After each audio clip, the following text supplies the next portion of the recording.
West End High School with head football coach Coach Sewell. We didn't get a chance to make it out here to hang out with these guys this summer. I was already on campus talking to band director Jonathan Powell, so I stopped by and we're going to have a little quick chat with Coach Sewell and talk about his West End team this year. Coach, I talked to you just a minute ago. I came out to the Jamboree. You guys were breaking in some new players, obviously, and that's really a good time to do that is in the Jamborees and let those guys get some reps. Talk to us about the progress you guys have made since that Jamboree to where we are now. Right. Yeah, and that was a rough night. If you would have based your perception on us off of that, it wouldn't have been good.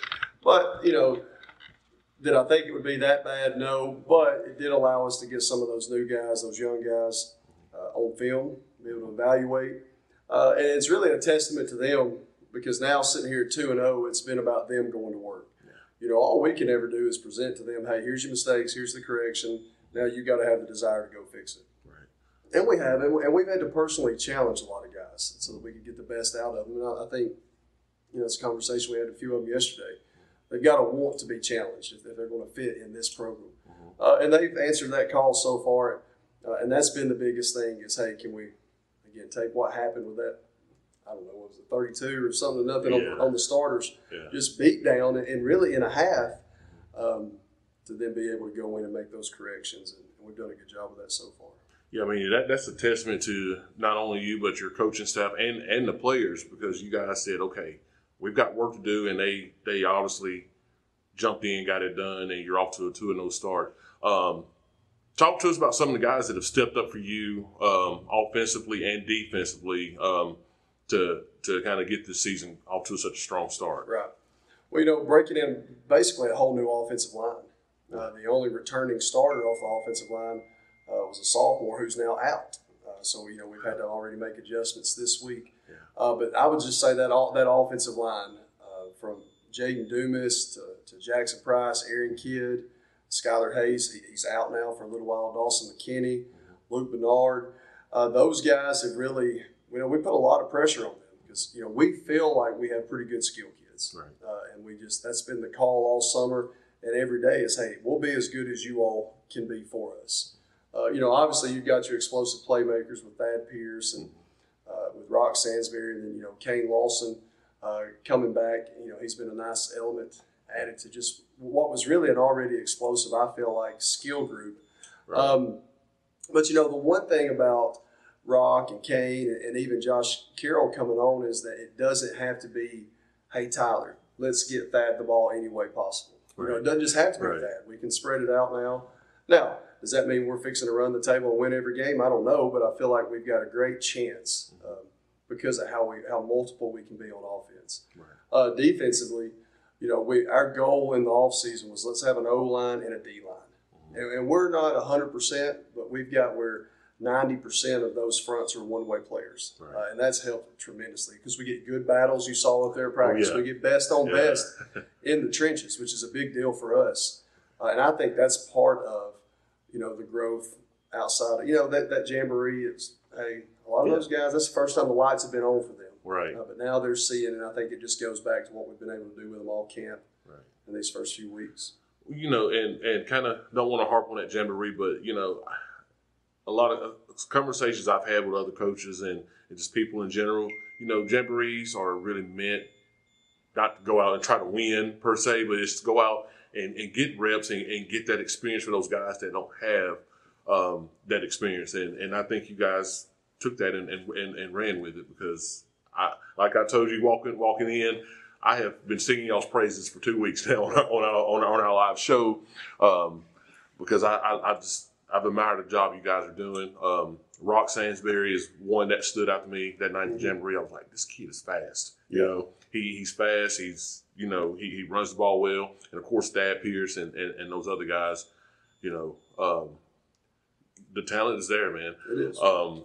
But kind of just talk to us about some of the teams in your region. Like I said, we didn't get out here to talk to y'all this summer, but so talk to us about teams in your region and kind of what you're expecting. Right. Well, we open up with a tough region opponent this Friday with Pleasant Valley. I know Coach Nix and I, we're buddies. I know that staff pretty well. Yeah. I know that's going to be big boy football. Yeah. You know, they're big, they're physical. So it's going to be a good test for us to see if we really want to be who we say we want to be. You know, obviously right now I think any of us would have to look at Cleveland and say if you played for the state championship, then you're the favorite. So, you know, kind of it looks like we're all chasing them. Right.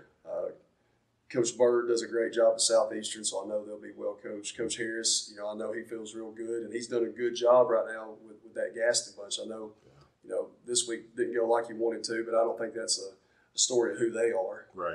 You know, Holly Pond's kind of the unknown. Don't really know much about them. You know, Locust Fort, I've said all along, you better be worried about them because they return a lot of those guys, and Coach Adams has done a great job.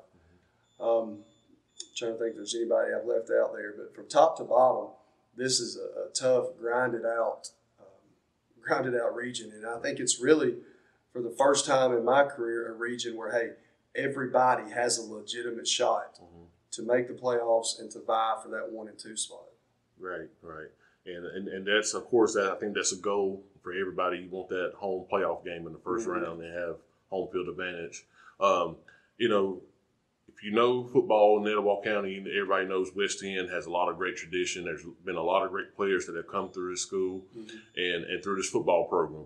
Talk to us about that tradition and how, you know, well, let me go back. Do you talk to your current players about that tradition in the West End tradition and the great teams in the past? Yeah, we have a little bit, you know, especially because now we're starting to get kids who their dads or their uncles or they have, you know, close relatives that played during that run.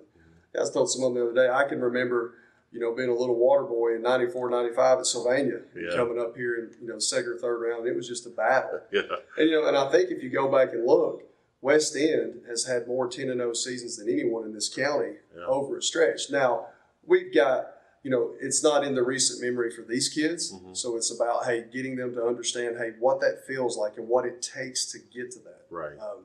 You know, the only ones in there that have ever played in a playoff game are the coaches. We're the only ones that have ever been in a playoff game. And I want that for these kids. Right. You know, I want them to understand what it's like to get to play when the weather's cold.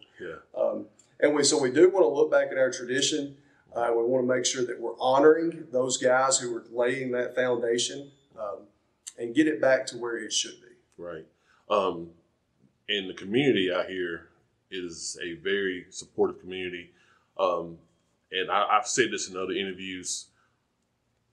Growing up, I was all big school football. I was all about the 5As and the 6As and the 7As. But since we started Average Shows, I have a newfound love for the smaller schools and the smaller communities because they have so much passion and so much support for that school. Talk to us about the community support you guys have.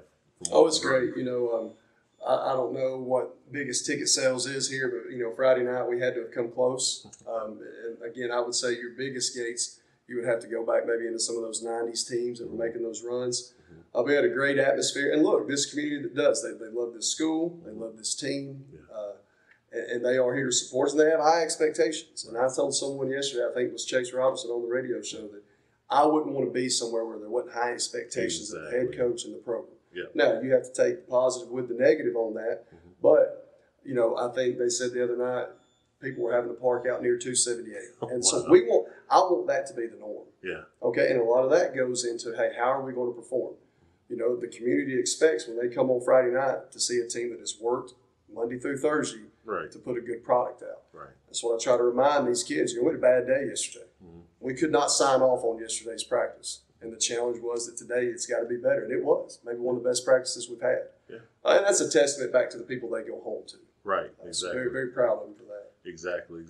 And, you know, you know, as I said, I was here interviewing a band director, and he had me talk to the kids a little bit. And one thing I told them is work hard, and you want to try to improve every day. You want to be better than you were the day before. So, again, West End is a great place, and I look forward to coming out here some more. Me and the rest of the Average Joes, we expect to come out here some more this season and visit with you guys. Thank you for sitting in with us on short notice. Yeah, no problem. And time is perfect right there. Time is perfect. Thank you again, Coach Sewell. Good luck this Friday, and good luck on the rest of your season. I appreciate it.